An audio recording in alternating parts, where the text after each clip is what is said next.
तुम्हारा अन्नदाता, पग पग पर है संग तुम्हारे अन्नदाता। लहू किसानों का बन के पसीना सींचता है धरती का सीना। मेहनत का तेरी हक दिलवाने, नई तकनीक नई खोज बताने। पशुधन को गुणवान बनाना, पौध सुरक्षा को सिखलाना, खेती के सब गुर समझाने, भारत का सरताज बनाने। आठों पहर है संग तुम्हारे अन्नदाता, अन्नदाता। नमस्कार, मैं राधा ठाकुर आप सभी दर्शकों का अन्नदाता कार्यक्रम में स्वागत करती हूं। हमारे देश का किसान जन का पोषक है, वे श्रम का देवता है, अन्नदाता है। उसमें ही भारत की आत्मा निवास करती है और ऐसे ही किसान भाइयों की प्रगति के लिए हम खेतीबाड़ी से जुड़ी बहुत सी नई लाभकारी जानकारियां हर रोज सुबह लेकर आते हैं। तो चलिए कार्यक्रम शुरू करने से पहले देखते हैं क्या है आज के अन्नदाता में। ट्राइकोडर्मा विरिडी का फसलों में प्रयोग और लाभ।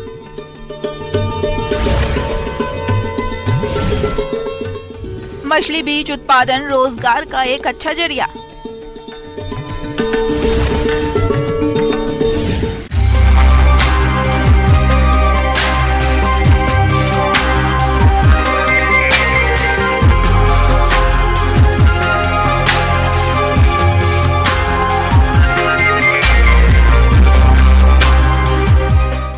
फसलों में रासायनिक दवाओं के अधिक प्रयोग से मिट्टी और उत्पादन दोनों पर खराब असर पड़ता है, जबकि बाजार में कई ऐसे जैविक उत्पाद उपलब्ध हैं जिनका आप फसलों में प्रयोग करके कीट रोगों का नियंत्रण कर सकते हैं। आज हम आपको ऐसी एक फफूंद ट्राइकोडर्मा रोगनाशी के बारे में बताएंगे, जिस पर चर्चा कर रहे हैं वरिष्ठ वैज्ञानिक डॉक्टर शेखर सिंह बघेल।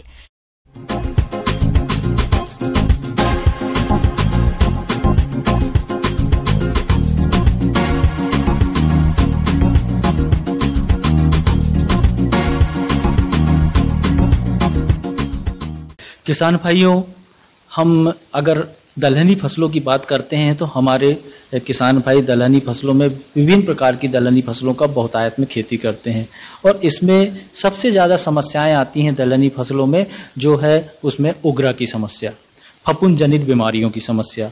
और ऐसे में अगर हम बात करें तो अगर हम रासायनिक दवाओं की तरफ जाते हैं तो हमारी लागत में बहुत ज़्यादा इजाफा हो जाता है, लागत बढ़ जाती है खेती में। अगर हमको लागत को कम करना है तो विश्वविद्यालय द्वारा, जवाहरलाल नेहरू कृषि विश्वविद्यालय द्वारा जवाहर जैव उर्वरक केंद्र के माध्यम से जवाहर ट्राइकोडर्मा जो है फफूंदनाशक का तैयार किया जाता है, जो कि बिल्कुल जैविक रूप से है। और जैविक फफूंदनाशक का अगर हम इस्तेमाल करते हैं तो इससे बहुत लाभ होता है। आधुनिक तकनीकी में ट्राइकोडर्मा का उपचार किसानों के लिए हर हाल में फायदेमंद है। दरअसल ट्राइकोडर्मा घुलनशील जैविक फफूंदीनाशक एक कवक है। धान, गेहूं, दलहनी, औषधीय, गन्ना और सब्जियों की फसल में प्रयोग करने से उसमें लगने वाले फफूंद जनित तना, गलन, उकठा आदि रोगों से निजात मिल जाती है। ट्राइकोडर्मा एक रामबाण जो हमारा फफूंदनाशक के रूप में जाना जाता है। ट्राइकोडर्मा का जब भी हम इस्तेमाल करने की बात करते हैं तो आपने देखा होगा कि हम हमेशा किसान भाइयों को हमेशा ये सिफारिश करते हैं कि वो बीजोपचार करें। और बीजोपचार के साथ अगर आपके खेतों में ये समस्या किसी प्रकार से रोग या फफूंद वाली बीमारियां लगातार आ रही हैं तो आप उस खेत की भूमि का उपचार करें। और भूमि उपचार करने से आपको ये समस्या में 100% निजात मिलती है, 100% इससे रोकथाम होती है। इसका प्रभाव फलदार वृक्षों पर भी लाभदायक है। इसकी कीमत या लागत भी रासायनिक दवाइयों से काफी कम है, साथ ही पर्यावरण के लिए भी सुरक्षित होता है। इसका प्रयोग किसान आसानी से कई तरह की फसलों में कर सकते हैं। किसान भाइयों, ट्राइकोडर्मा का जब भी हम इस्तेमाल करें तो खेतों में जब हम भूमि उपचार करने की बात करते हैं तो इसमें तरल जो उर्वरक जो हमारा ट्राइकोडर्मा है उसकी 2 से 3 लीटर मात्रा प्रति एकड़ के हिसाब से इस्तेमाल करना चाहिए। और इसके लिए हम अच्छी तरीके से लगभग 40 से 50 किलोग्राम गोबर की खाद अच्छी सड़ी हुई होनी चाहिए, या केचुआ खाद, या फिर हमारी जो मिट्टी है उसमें इसको अच्छी तरीके से मिलाकर अगर हम 2-4 दिन के लिए इसको किसी नमी वाले स्थान पर रख के और हमारे जो बारदाने हैं उससे ढांक कर पानी का छिड़काव करते रहें और उसके बाद इसको भूमि में अच्छी तरीके से इसका फैलाव कर दें, छिड़काव कर दें और उसके बाद हल्की पानी की सिंचाई करके और बुआई के बाद अगर हम हल्की सिंचाई कर देते हैं तो निश्चित रूप से आपके खेत में फफूंद जनित जितनी बीमारियां हैं उससे निजात मिलेगी। हमारा जो जवाहर ट्राइकोडर्मा जो है वो तरल रूप में भी 1 लीटर के पैकिंग में, साथ ही हमारा पाउडर रूप में भी 1 किलोग्राम पाउडर के रूप में, पैकेट के रूप में उपलब्ध होता है। किसान भाइयों, जब भी हम ट्राइकोडर्मा पाउडर का इस्तेमाल कर रहे हैं तो 4 किलोग्राम पाउडर प्रति एकड़ के हिसाब से 40 से 50 किलोग्राम आपकी केचुआ खाद, गोबर खाद या मिट्टी में मिलाकर ही उसका खेत में फैलाव करें तो आपको बहुत अच्छे रिजल्ट प्राप्त होंगे। धान की नर्सरी और अन्य कंद वाली फसलों 10 ग्राम ट्राइकोडर्मा का घोल 1 लीटर पानी में बना लें। नर्सरी पौध को तैयार घोल में आधे घंटे तक भिगो लें। इसके बाद रोपाई कर दें। प्रति एकड़ खेत में 1 किलोग्राम ट्राइकोडर्मा 100 लीटर पानी में घोलकर उसका छिड़काव भी कर सकते हैं। इसी तरह 5 ग्राम ट्राइकोडर्मा को प्रति लीटर पानी में मिलाकर नर्सरी बनाते समय छिड़काव करें या गोबर की खाद या कंपोस्ट मिलाकर क्यारियों में बिखेर दें। दूसरी बात आती है बीजोपचार की। तो बीजोपचार के लिए हमारे जो ट्राइकोडर्मा है उसकी लगभग मात्रा 8 से 10 ml प्रति किलोग्राम बीज के हिसाब से इसका इस्तेमाल करने की सिफारिश करते हैं ताकि जो हमारे बीज में अगर किसी प्रकार की फफूंद जनित बीमारी है तो उसकी रोकथाम हो जाती है। जो हमारा ट्राइकोडर्मा है इसको जब भी इस्तेमाल करते हैं तो इस बात का ध्यान रखें कि बीजोपचार हमेशा छाया वाले स्थान पे करें। छाया वाले स्थान करने के बाद में उसको अच्छी तरीके से फैला दें। जब हल्का सा वो सूख जाए उसके बाद ही हमको इसकी बुआई करनी है। बुआई हमेशा 3 से 4 घंटे के अंदर कर लें ताकि आपके जो हमारे सूक्ष्म जीव हैं उनकी गुणवत्ता बनी रहे और वो शीघ्रता के साथ भूमि के अंदर पहुंच जाएं ताकि वो अपना कार्य और अपनी क्रियाशीलता को बढ़ा लें। और एक चीज हमेशा याद रखें कि हमारे जो जैव उर्वरक हैं जब भी आप कहीं भी किसी भी केंद्र से खरीदते हैं तो उनको हमेशा आपको छाया वाले स्थान पे रखना है, धूप में नहीं रखना है। बीजोपचार हमेशा छाया वाले स्थान में करना है। इस प्रकार से ट्राइकोडर्मा जो है एक रामबाण फफूंद जनित बीमारियों की रोकथाम के लिए एक ऑर्गेनिक या जैविक रूप से एक उत्पाद है जिसका इस्तेमाल हमारे किसान भाइयों को अवश्य करना चाहिए। ट्राइकोडर्मा का प्रयोग करते समय कुछ बातों का ध्यान रखें, जैसे ट्राइकोडर्मा के विकास और अस्तित्व के लिए उपयुक्त नमी बहुत आवश्यक है। इसीलिए इसके इस्तेमाल से पहले देख लें कि मिट्टी सूखी ना हो। जिस खेत में ट्राइकोडर्मा को डाला गया हो उस खेत में 1 सप्ताह तक कोई भी फंगीसाइड या फफूंदी नाशक का इस्तेमाल न करें। अगर ट्राइकोडर्मा से बीज को उपचारित कर रहे हैं तो ध्यान रखें कि सूर्य की किरणें उस पर सीधे ना पड़े। ट्राइकोडर्मा से उपचारित गोबर की खाद अधिक दिनों तक के लिए न रखें। उपचारित गोबर की खाद का इस्तेमाल अधिकतम 3 से 4 माह तक करना अच्छा रहता है। ट्राइकोडर्मा सभी सरकारी बीज भंडारों तथा दवा की दुकानों में उपलब्ध है। इसके अलावा कृषि विज्ञान केंद्र, कृषि विश्वविद्यालय, कृषि महाविद्यालयों से भी इसको आप ले सकते हैं। किसान भाइयों, अब लेते हैं एक छोटा सा ब्रेक।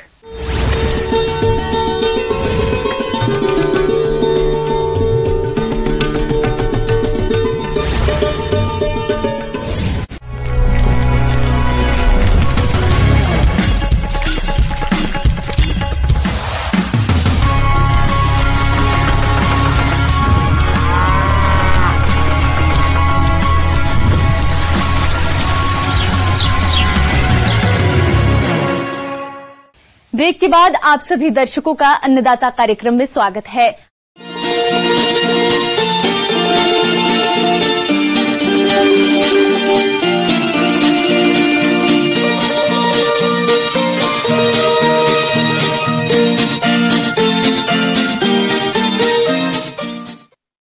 बिहार और झारखंड राज्य में मत्स्य पालन को लेकर काफी संभावनाएं हैं और पिछले कुछ दशकों से मत्स्य पालन ने खेती का रूप ले लिया है। मछली पालन से रोजगार के अवसरों को बढ़ाकर ग्रामीण क्षेत्र के वैसे समुदाय जिनकी आजीविका खेती पर आधारित है, उनके आर्थिक और सामाजिक जीवन में बदलाव लाया जा सकता है। अगर आप मछली पालन के तहत मछली बीज उत्पादन करें तो इससे भी आप अच्छी आमदनी कमा सकते हैं। तो चलिए मत्स्य बीज उत्पादन के बारे में जानते हैं झारखंड सरकार के मत्स्य अनुदेशक प्रशांत कुमार दीपक से।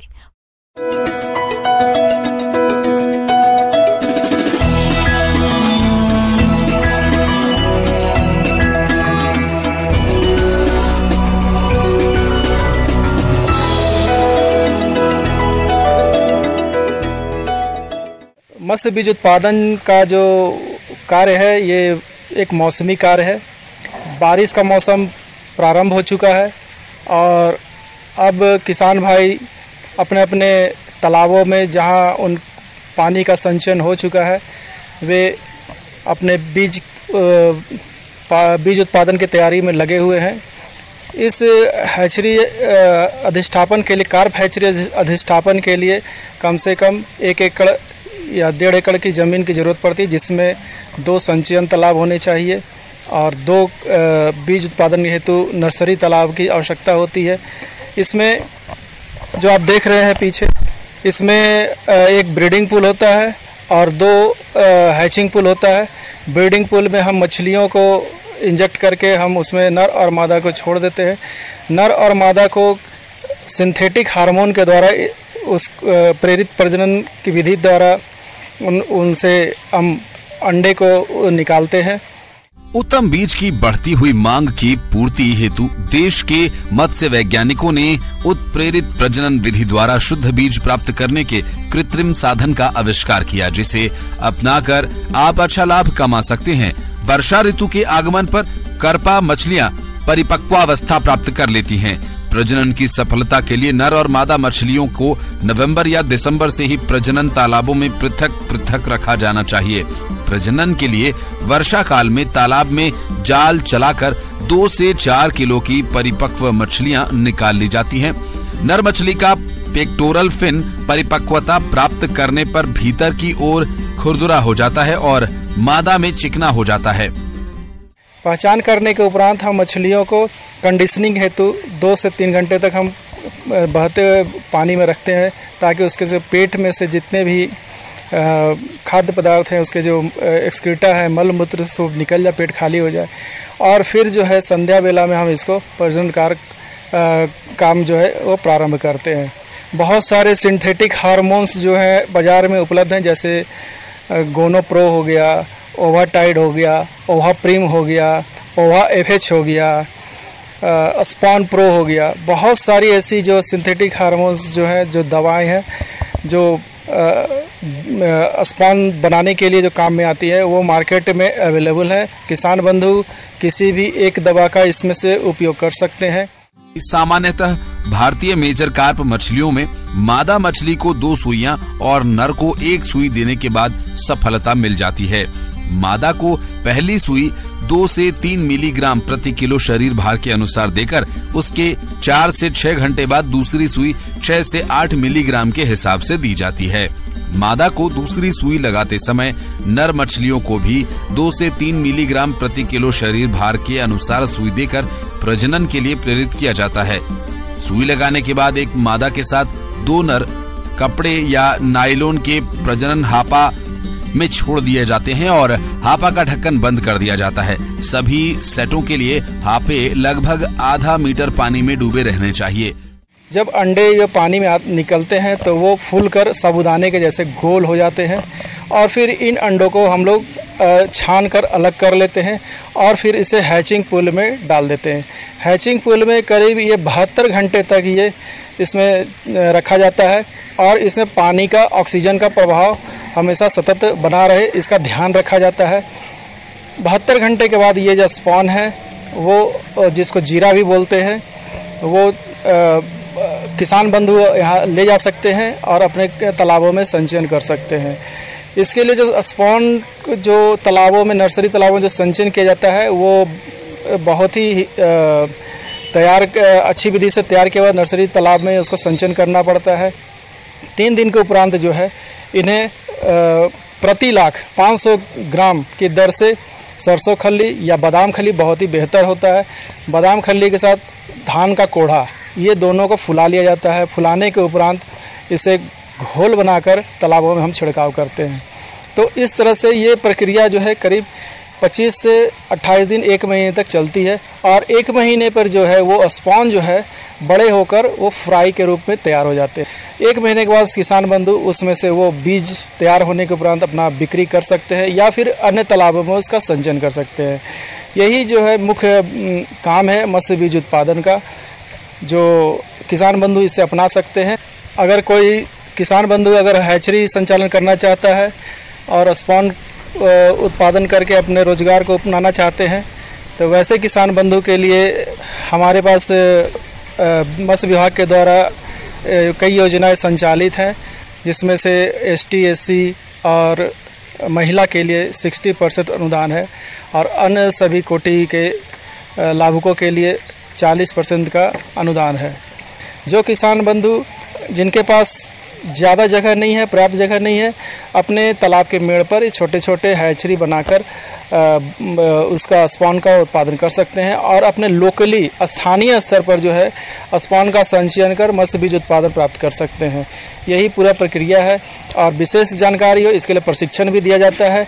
हमारे ट्रेनिंग सेंटर में आइए, मत्स्य किसान प्रशिक्षण केंद्र शालीमार धुरवा रांची में आइए और इसके लिए हमें अभी प्रशिक्षण चलाया जा रहा है। ये प्रशिक्षण मुख्यतः फरवरी माह से प्रारंभ होकर ये जुलाई तक 15 जुलाई तक ये चलाए जाते हैं। तो किसान बंधु मत्स्य बीज उत्पादन का कार्य प्रशिक्षण प्राप्त कर ये काम जो है आप बखूबी आसानी से कर सकते हैं। धन्यवाद। आगे और भी है खेतीबाड़ी से जुड़ी हुई बहुत सी रोचक जानकारियां। यहां रुकेंगे एक छोटे से ब्रेक के लिए।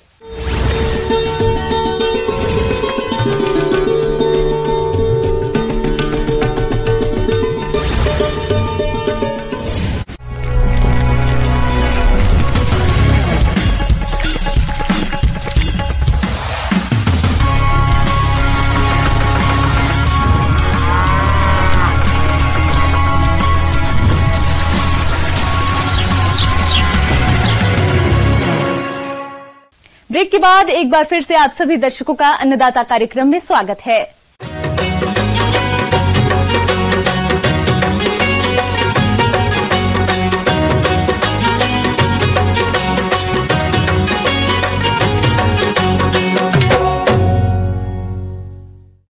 शिमला मिर्च की खेती करके किसान अच्छी आमदनी कमा सकते हैं, क्योंकि इसकी मांग बाजार में हमेशा बनी रहती है। वैसे तो पॉली हाउस के अंदर इसकी खेती सालों भर की जा सकती है, लेकिन अभी इसकी पौध तैयार करके खुले खेत में भी शिमला मिर्च की खेती करने से अच्छा उत्पादन मिलता है। तो इसकी खेती करते समय किसान किन किन बातों पर खास तौर से ध्यान दे, इस बारे में जानकारी दे रहे हैं कृषि विज्ञान केंद्र सुखेत, जिला मधुबनी के कृषि वैज्ञानिक डॉक्टर सुधीर कुमार।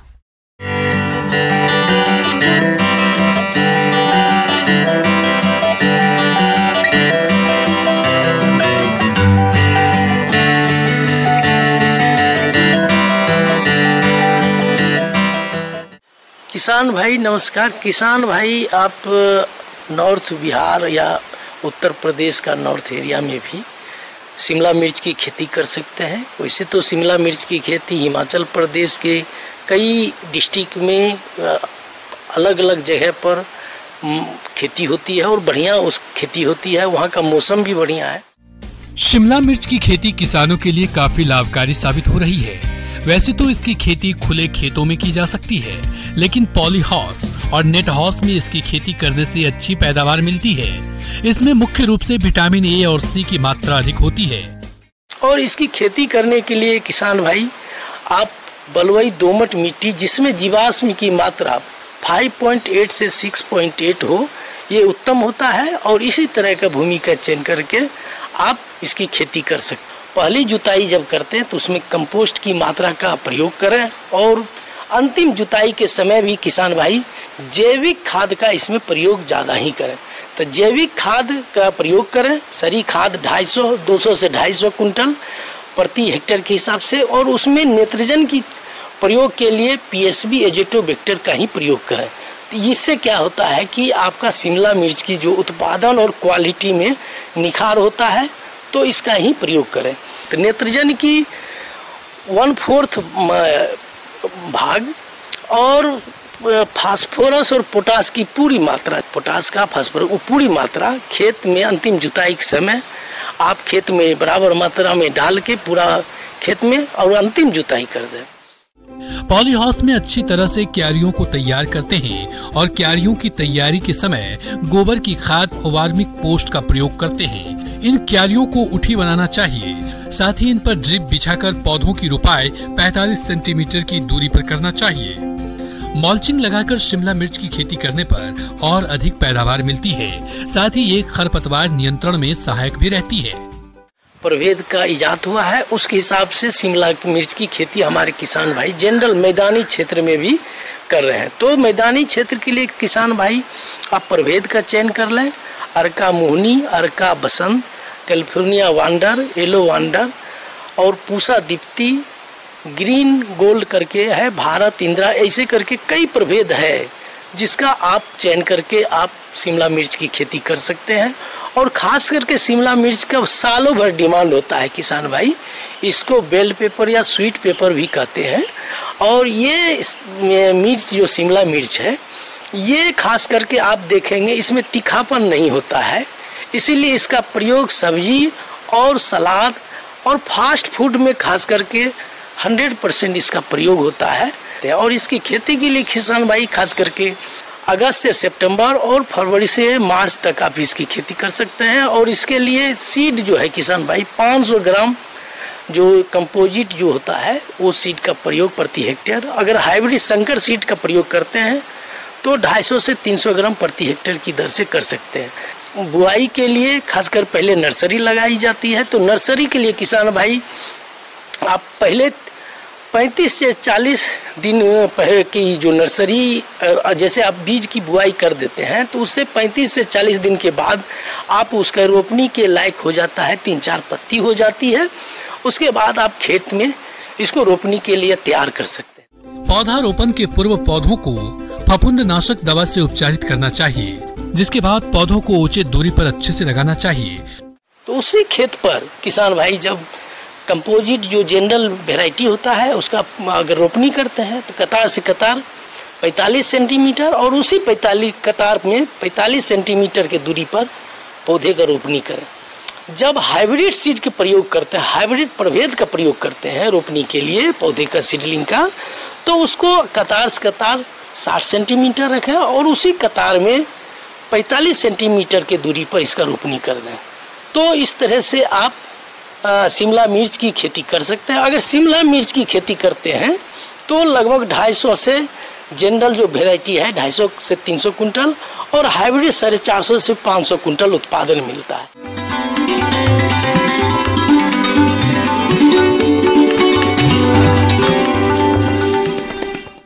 आइए जानते हैं अन्नदाता निशुल्क फोन के माध्यम से पूछे गए समस्याओं का समाधान।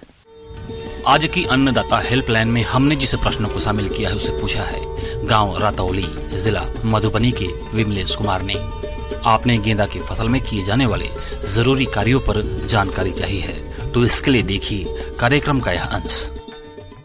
आज हम गेंदे की फसल में किस तरीके से मैनेजमेंट करना चाहिए इसके विषय में हम चर्चा करेंगे। किसान भाइयों, हम जानते हैं कि गेंदे की फसल को 2 सीजनों में लगा सकते हैं, एक हमारा खरीफ सीजन है, दूसरा रबी सीजन है। जो किसान भाई खरीफ सीजन में लगाना चाह रहे होंगे वो लगा चुके होंगे, तो आगे की प्रक्रिया में क्या करना है उसके विषय में हम आज चर्चा करेंगे।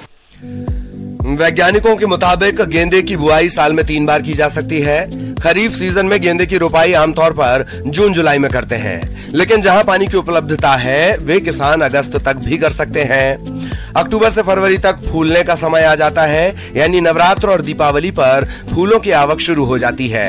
इससे किसानों का अच्छा मुनाफा होता है और अभी जून में रोपी गई फसल में देखरेख जरूरी है। तो किसान भाइयों, जब हम खेत तैयार करते हैं उसके पहले ही हम इसमें जो है 100 किलोग्राम हमें इसमें नाइट्रोजन की जरूरत पड़ती है, 75 किलोग्राम पोटेशियम और 75 किलोग्राम को फास्फोरस की जरूरत पड़ती है। तो इसमें हम क्या करते हैं कि आधा जो नाइट्रोजन होता है और पूरा फास्फोरस और पोटेशियम को जो है रोपाई करने के पहले ही खेत में डाल देते हैं, और इसकी आधी जो नाइट्रोजन की मात्रा होती है उसको हम 30 दिन बाद जो है डाल देते हैं। इस तरीके से इसकी जो है पूरी फर्टिलाइजर रिक्वायरमेंट जो है गेंदे की फसल में लगती है। हमारे जिन किसान भाइयों ने जून माह में गेंदा की रोपाई की है उनकी फसल अभी बढ़वाक की अवस्था पर है। अभी इस फसल में कई तरह के खरपतवार दिखाई दे रहे हैं। खरपतवार पौधों की उपज व गुणवत्ता पर विपरीत प्रभाव डालते हैं, क्योंकि खरपतवार मृदा से नमी और पोषण दोनों चुराते हैं। इसके अलावा कीड़े बीमारियों को भी शरण देते हैं। इसीलिए फसल में 3-4 बार हाथों द्वारा मजदूरों से खरपतवार निकलवा दें और अच्छी गुड़ाई करके फसल को खरपतवारों से मुक्त रखें। अभी चूंकि खरीफ सीजन है तो हमें इतना पानी की डिमांड की जरूरत नहीं रहती है, पर अगर 15 दिन तक बारिश नहीं होती है तो बीच में हमें इरिगेशन करना जरूरी हो जाता है, तो उस समय हमें इरिगेशन करना पड़ेगा। अतः अगर आपके खेत में पर्याप्त नमी है तो उस समय हमको इरिगेशन करने की जरूरत नहीं है। और हमें इस बात का भी ध्यान रखना पड़ेगा कि हमारे खेत में जो जल भराव की समस्या बिल्कुल भी ना हो। अगर जल भराव की समस्या होगी तो विभिन्न प्रकार की जो है बीमारियां लगेंगी और विभिन्न प्रकार की कीटें लग जाएंगी। तो इस तरीके से जो है खेत में जो हमें थोड़ा सा बिल्कुल भी पानी नहीं भरना चाहिए हमारे खेत में, और जल निकासी की पूरी व्यवस्था करनी चाहिए। किसान भाइयों, हमें जल निकास के लिए खेतों में नालियां बनानी बहुत जरूरी है। अगर नालियों से ही जल का निकास होगा, खेत में जो है थोड़ा सा ढाल दे के अतिरिक्त पानी को एक कोने से जो है खेत के बाहर निकाल दिया जाए और उसको फिर वापस से मेड़ को बंद कर दिया जाए। किसान भाइयों, कोई भी फसल कीट और रोगों के प्रकोप से अछूती नहीं है। अगर हम बात करें गेंदा की, तो इस फसल को कई तरह के रोग और कीटों द्वारा नुकसान पहुंचाया जाता है। इसके कारण फूलों की गुणवत्ता तो प्रभावित होती ही है, साथ ही साथ उत्पादन में भी कमी आती है। इसीलिए आप इनका समय रहते नियंत्रण जरूर करें। और दूसरा हमारा फिर एक और महत्वपूर्ण टॉपिक आता है इंसेक्ट का और डिसीज का। कई तरीके की बीमारियां जो है हमारे गेंदे में लगती है, जैसे कि हमारा पाउडरी मिल्ड्यू। पाउडरी मिल्ड्यू बहुत भयंकर रोग है गेंदे की फसल में। इसमें क्या है, पत्तियों की ऊपरी सतह पे पाउडर नुमा सफेद कलर की संरचना बन जाती है। तो इसके लिए हमको बिल्कुल भी रुकना नहीं है किसान भाई। हमको जो सल्फर जो एक पाउडर आता है फंजीसाइड, उसकी 5 ग्राम मात्रा पर लीटर वाटर में डालकर हमें 15 दिन के इंटरवल में जो है हमको छिड़काव करना है। तो ये तो हमारी रोग की बात हो गई है। अब हम इसमें कीट कौन कौन से लगते हैं उसके विषय में हम चर्चा करते हैं। सबसे इसमें पहले लगता है थ्रिप्स नाम की कीट होती है, जो पौधों की पत्तियों से जो है इसका रस चूस के उसको खराब कर देती है। तो इसके लिए हमें डाइमिथोन 8 नाम का एक केमिकल आता है, उसकी 2 ml मात्रा को पर लीटर पानी में डालकर हम इसका छिड़काव करेंगे। इसके बाद रेड स्पाइडर माइट मकड़ी आती है, ये जो है पूरे फूलों की क्वालिटी को खराब कर देती है, बिल्कुल जो है जालेनुमा संरचना बना देती है। तो इसके लिए हमें जो है डाइकोफॉल नाम की दवा आती है, उसकी जो है हमें 1.5 से 2 ml मात्रा को पर लीटर पानी में डालकर हमें उसका छिड़काव करना है। फिर इसके बाद कुछ इल्लियां भी आती हैं। अगर इल्लियों का प्रकोप हो जाए तो मेलाथियन या ट्राइजोफास नाम की दवाओं को हम छिड़काव करके इसमें रोक सकते हैं। तो इसका फूल जो है इंसेक्ट को अट्रैक्ट करता है। आपके दूसरे जो मेन फसल में कीड़े मकोड़े लगते हैं, गेंदा अपनी ओर आकर्षित कर लेता है और आपकी मेन फसल जो है बच जाती है। तो इस तरीके से ये जो है एक ट्रैप क्रॉप का भी काम करता है। तो इस तरीके किसान भाई हम गेंदे का अच्छे से मैनेजमेंट करेंगे तो निश्चित तौर पे हमें अच्छे से उत्पादन प्राप्त होगा। किसान भाइयों, कृषि संबंधित समस्या और सुझावों के लिए आप हमें इस पते पर संपर्क कर सकते हैं। प्रोड्यूसर अन्नदाता news 18 Bihar Jharkhand, Ramoji film city Hyderabad 501512। साथ ही आप हमें ईमेल भी कर सकते हैं। हमारा ईमेल है p18annadatabihar@nw18.com। इसके अलावा आप हमें निशुल्क हेल्पलाइन नंबर 180088922163 पर सोमवार से शनिवार सुबह 10 से शाम 4 बजे के बीच संपर्क कर सकते हैं। अब समय हो रहा है आपसे विदा लेने का। कल फिर मुलाकात होगी कृषि से जुड़ी महत्वपूर्ण जानकारियों के साथ। तब तक के लिए नमस्कार।